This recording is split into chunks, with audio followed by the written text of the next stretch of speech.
Hello students, आज का हमारा टॉपिक है use of these and those.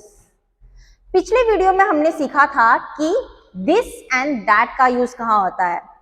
ठीक है, तो मैंने आपको उस वीडियो में ये भी बताया था कि दिस एंड दैट का हम यूज करते हैं जब कोई भी चीज एक हो।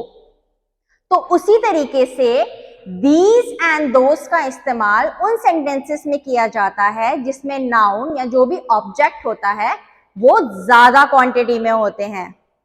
ठीक है, तो मैंने आपको ये बताया था कि दिस यूज करते हैं हम पास की चीजों के लिए और दैट यूज करते हैं हम दूर के लिए।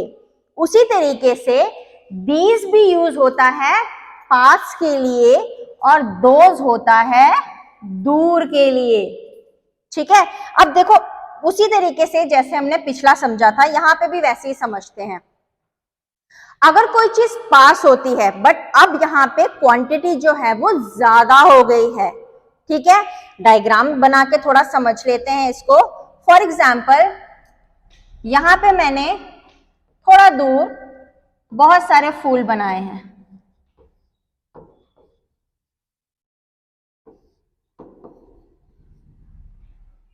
ठीक है, इस तरीके से ये क्या है, अ लॉट ऑफ फ्लावर्स। और यहां मैंने पास में बहुत सारे बॉल बनाए हैं।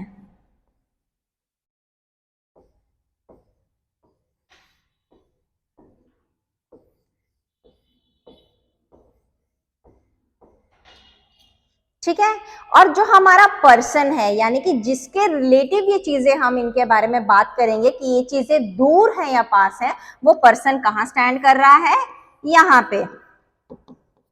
ओके, तो अब हम बात करेंगे कि अगर ये पर्सन कहता है कि उसके रिलेटिव पोजीशन के अकॉर्डिंगली ये बॉल पास है और वो फ्लावर्स क्या है, दूर हैं। लेकिन हमें ये भी चीजें ध्यान में रखनी है। देखो दोनों सिमिलर चीजें थी, दिस और दैट, दीज एंड दोज, पास और दूर की। बट एक चीज आपने ध्यान रखनी है कि दिस और दैट में ऑब्जेक्ट एक एक होते हैं, लेकिन जहां दीज और दोज लगता है वहां पे ऑब्जेक्ट क्या है, एक से ज्यादा, दो हो सकते हैं, 3, 4, 5, मतलब एक से ज्यादा। ठीक है, तो अब यहाँ पे बॉल्स मेरे पास क्या है, पास में है, और फ्लावर्स क्या है, दूर हैं। तो अगर मुझे कहना होगा इनके लिए तो मैं क्या कहूंगी, दीज आर बॉल्स। और अगर मैं मुझे फ्लावर्स के लिए कहना होगा तो मैं क्या कहूंगी, दोज आर फ्लावर्स। क्लियर हुआ? चलिए इसको सेंटेंसेस के साथ करते हैं। मैं दोनों सेंटेंसेस यहां पे राइट करती हूं। Dash are flowers. ठीक है, देखिए यहाँ पे आर का यूज हो रहा है ज्यादा, हमने इज और आर वाली वीडियो में भी देखा था, राइट। और फ्लावर्स यहाँ पे लास्ट में क्या लगा हुआ है, एस, मतलब कि ज्यादा।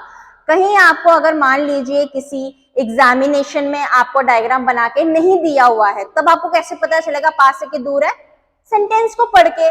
जहां ऑब्जेक्ट में लास्ट में एस लगा हुआ है मतलब वो चीज क्या है, ज्यादा है। ठीक है, या फिर अगर आपको एस नहीं पता चल रहा तो आर भी आप देख सकते हैं, क्योंकि आर भी क्यों यूज करते हैं हम, ज्यादा चीजों के लिए। ठीक है, और बाकी पास दूर के लिए तो आपको इस तरीके से कोई ना कोई हिंट तो दी होगी, या तो आपको हैंड बना होगा, दूर के लिए इस तरीके का, पास के लिए इस तरीके का। ठीक है, लेकिन हम यहाँ पे एरो का इस्तेमाल करके समझ रहे हैं। अब इसके लिए सेंटेंस भी कैसे लिखा होगा, डैश आर बॉल्स। ठीक है, दोनों सेंटेंसेस देख रहे हैं आप, आर और यहाँ पे जो भी ऑब्जेक्ट है उसके आगे क्या लगा हुआ है, एस लगा हुआ है।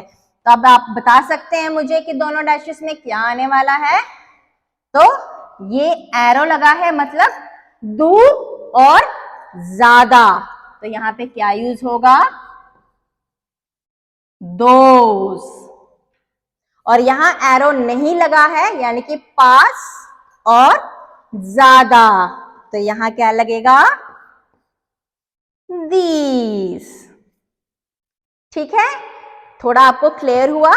तो एक और बार थोड़ा सा रिवीजन कर लेते हैं। पास और ज्यादा तो हम क्या यूज करते हैं, दीज। और दूर और ज्यादा तो हम क्या यूज करते हैं? दोस। आई होप आपको क्लियर हो गया होगा कि दीज और दोस कैसे सेंटेंसेस में यूज किया जाता है। अगर आपको कोई भी डाउट हो तो हमें कमेंट करना ना भूले। थैंक यू सो मच, मिलते हैं अगले वीडियो में।